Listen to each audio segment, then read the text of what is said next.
Hey, I'm Lou with another episode of My Car Story, and today we're in the barn find section of the greatest muscle car show on the planet, the Muscle Car and Corvette Nationals in Rosemont, Illinois. I'm with Jeff. Jeff, nice to see you again. Nice to see you. Now, we did your father's car. Yeah, last year, the 67 Z28. All restored, all perfect, but this one's a little bit different. Well, actually, Dad's was a survivor as well. Oh, really? Yeah. All right, thanks for recalling my memory. No problem. So speaking of survivor, this one doesn't look, oh, this rephrasing. This one doesn't look, his looks so good that I thought it was restored. Tell me about this one. This is a barn find car. This car was found 2 years ago, came out of Oklahoma, which was sitting in a barn, I believe, since 75. Wow. And what you see behind me is really what the car was, with the exception of the wheels. How long have you had it? I've had about 2 years right now. Right alongside me. Let's take a look. It's a real X77 car. It's a real white houndstooth interior car.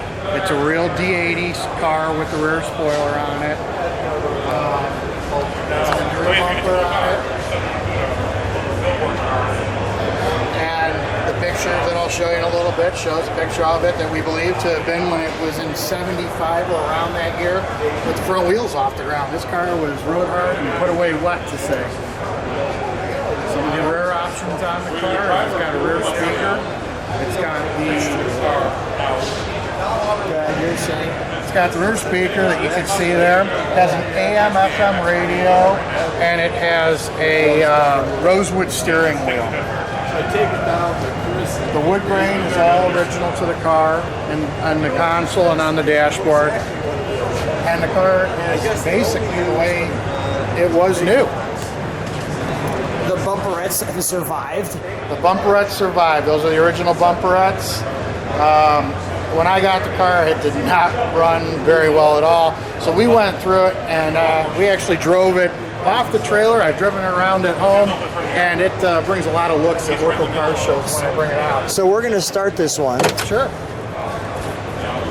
You're going to hear a little bit of the chambered exhaust. Wait, before we start it, let me take a look at the interior. Please.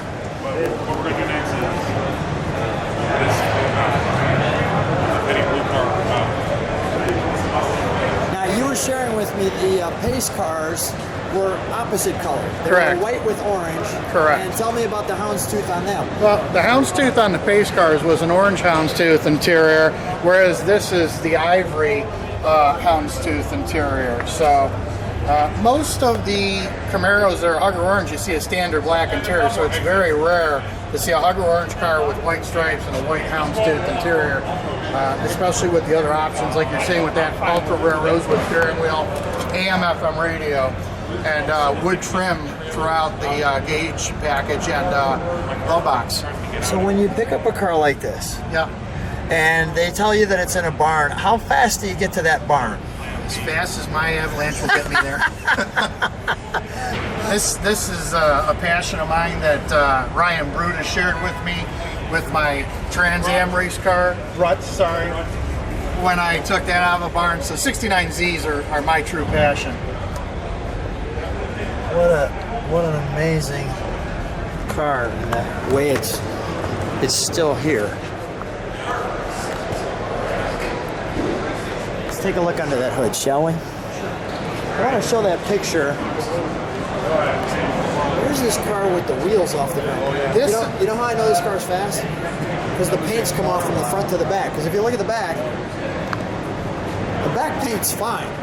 Well, if you look at the picture and you look at the rear wheels, it's kind of funny because you can see the big slicks that they stuffed in here. And if you feel up on the quarter panels, you can see where they cut them out. I can see that ridge. I can see that. So this car was definitely raced hard. Yeah, I'm going to trust you on that one rather than jump in there on that one.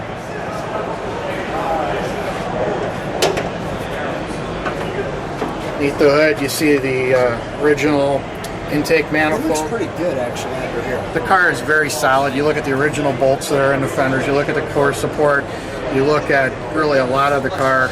The master cylinder isn't right. That was changed at some point. Yeah, right. And there's some other few things like the bolts. You had to change some things, right? But I mean, you know, just to get it up and running. Original hoses and So Okay, it's so second question. Yeah. So when you fired, it didn't fire when you were in the barn. no. This car had to go through. When I got it, it came from another gentleman that had it in the barn, and then when I got it, I went through everything, put a new gas tank in it, and totally went through this car to make sure I could drive it and enjoy it. So what was it like when you first fired it and it started? When it finally started, and I didn't smell lacquer thinner in the gas tank, it was amazing, because when it comes to light with that chambered exhaust on, it just sounds like hell breathing through it. Like a true 69Z should sound. Like a true 69. So you should sound.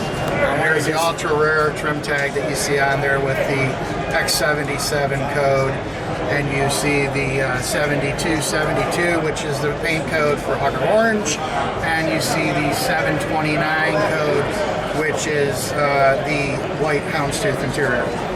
Let's fire it, shall we? Sounds good. Can we keep this up while you fire it? Thanks. And then just let it idle, and then I want you to give me a riff.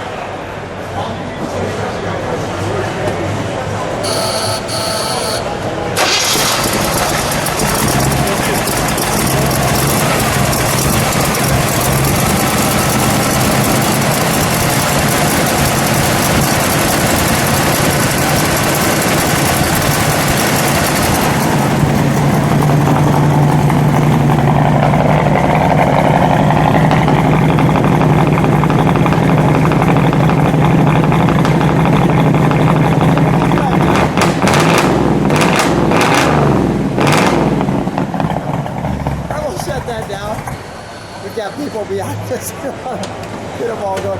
That's a good sound. Yeah, chambered exhaust is a pretty amazing exhaust on. That was an option on the Camaros, and it adds a lot of excitement when you're driving it. I can see why people, when you pull this off the trailer, take notes. You look around the people that when we started up, and everybody kind of looks around to see what's going on. So these cars make us like 7 years old. this car is one of the most amazing Camaros I've ever owned, and I'm happy to have it part of my collection. I'm happy that we got the chance to video it. Good to see you. Good to see you. My best, of course, to your dad. Thanks for being on my car. Thank you.